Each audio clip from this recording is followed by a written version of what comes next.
It's the semi-finals in Beijing. Sinner, Alcaraz and Medvedev all made it through. But there was another person who predicted you know who. Part of me that thinks Bu's going to do it for some reason. I think I'm going to go with Bu. Bu goes through in two.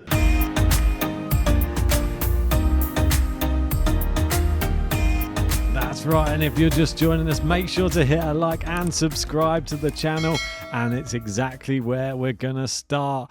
You heard it there in the intro. I said it. Bu goes through in two, and he did go through. I'm going to say his full name. It's Bu Yunchaokete, and he gets his first top 10 win of his career, defeating Andrei Rublev 7-5, 6-4 to reach the semi-finals in Beijing. The first ever Chinese man to make the last four in Beijing, and the lowest rank to do it since 2008. He now faces the world number one Jannik Sinner tomorrow. What a player, and he's really embracing playing in front of the home crowd. You can see how much it means to him, and the crowd are really getting behind him. He's only 22 years old and a great prospect, and you can see all of these other tweets coming out and saying that Yunchaokete Bu shocks Rublev to reach a career first ATP 500 semi-final. I mean, look at this. I mean, he's got such a focused look. He's a lot of fun on the court as well. He plays up to the crowd. And I thought it was interesting. Probably one of the only players on court or on tour that would want the crowd booing for him.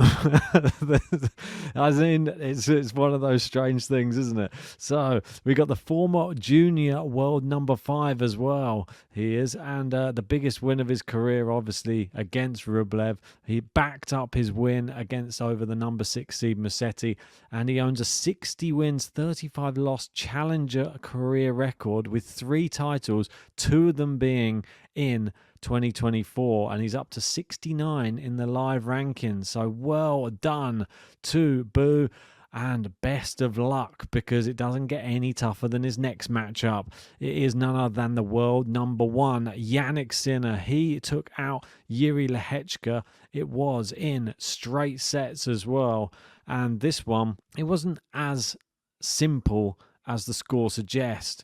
And it was 6-2, 7-6. But that 7-6, and Jannik Sinner, the tiebreak king yet again, he came back from 4-6 down in that tiebreak.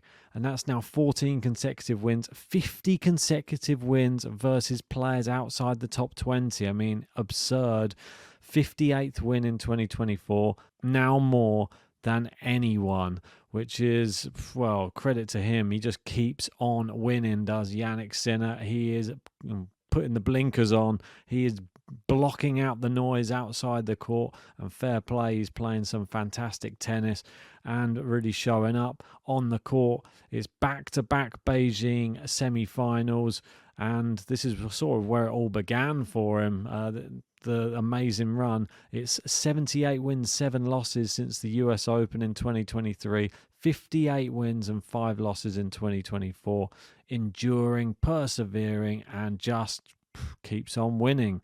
Jannik Sinner, the machine. Probably that's what he should be known as right now. And he hasn't lost to a top 20 player since Cincinnati last year, and he's 40-0 against them this year. I mean, crazy statistics for Jannik Sinner as always. I'll be giving you my predictions right at the end, but let's go on to the other quarterfinals, where Alcaraz knocked out Khachanov 7-5, 6-2, now 9-0 in sets versus Khachanov. To reach a back-to-back semi-finals in Beijing as well. 7-0 since the US Open. And yeah, very good. I think the main takeaway from this one, he outlasted Khachanov, and Khachanov was really good in this match too. He wasn't just a drubbing, but Alcaraz's backhand looks so improved at the moment. Really flat, really putting the pace on it cross court as well. And Khachanov, a lot of agility to be running around the court, but just not on the same level as Alcaraz. And Alcaraz just took him out with I'd say confidence, not ease, but he made it look easy. And since Roland Garros, he's only lost 4 matches, an unreal season, and for a 21-year-old, 45th win of the year and 7th consecutive win, as we said before. Here are a few of the stats from the match. Hit 26 winners to only Khachanov's 13, and yeah, I mean, literally doubled him up for winners. Pretty impressive. See some of the other statistics here. I mean, Khachanov very dependent on his serve, and Alcaraz with the better serving stats. You can see he didn't really get any joy off his second serve there, Khachanov, and Alcaraz punishing him as and when he could.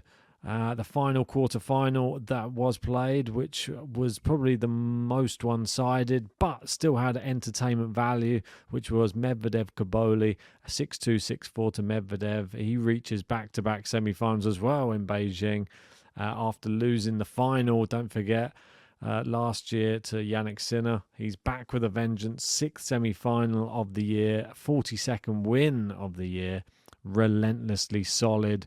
I would totally agree. And I think this one's the perfect one. Steady Medi. Yeah, it was like one of those Medvedev performances where he gets everything back in court. And Cobolli was the one making a few of the errors, to be honest. And Medvedev didn't have to do too much, just enough. And I think you just use your experience. Cobolli's definitely just growing as a player. Such great, powerful shots, but just needs to rein it in on certain points just to be able to keep the rally going rather than keep going for the big shots and missing. Doesn't do him any favours, but he's won a lot of matches that way as well, so we can't be too critical, and I'm sure we'll see the best of him yet to come. So let's have a look at the head-to-head for the semi-finals, and the first one is Alcaraz versus Medvedev, and these two have met 7 times before. 5-2 in favour of Alcaraz, and he has won the last 3 matches in Wimbledon semi-finals.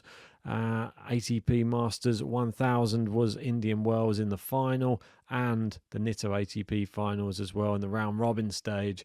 Medvedev's victory was back in 2023 at the US Open in the semi-final. It's going to be a tough one to call, this one. For me, let's give a prediction for this one. I'll pop them up on there. You can see the height discrepancy between the two as well. I feel that Daniil Medvedev's game style, I'm not sure it's going to do him any favours. And I think the way he's playing in this tournament, he hasn't been playing that aggressively. And I think that he's going to need to play aggressive against Alcaraz to be able to beat him like he did in that US Open one. I've got a feeling Alcaraz is just playing so well, though. He is playing with aggression, and we see what happens when he plays Medvedev. If Medvedev plays a little too relaxed, a little bit too percentage, I think it's going to be Carlos Alcaraz will win this match, and I think he will win it in straight sets.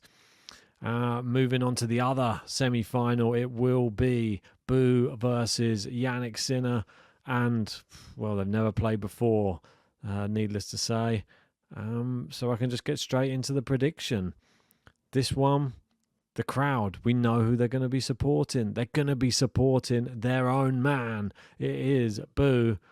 But is it going to be enough? I fear not. I just think that Jannik Sinner looks like he's just getting better and better as the tournament progresses. And I think Bu will still give him a good run for his money in the first set.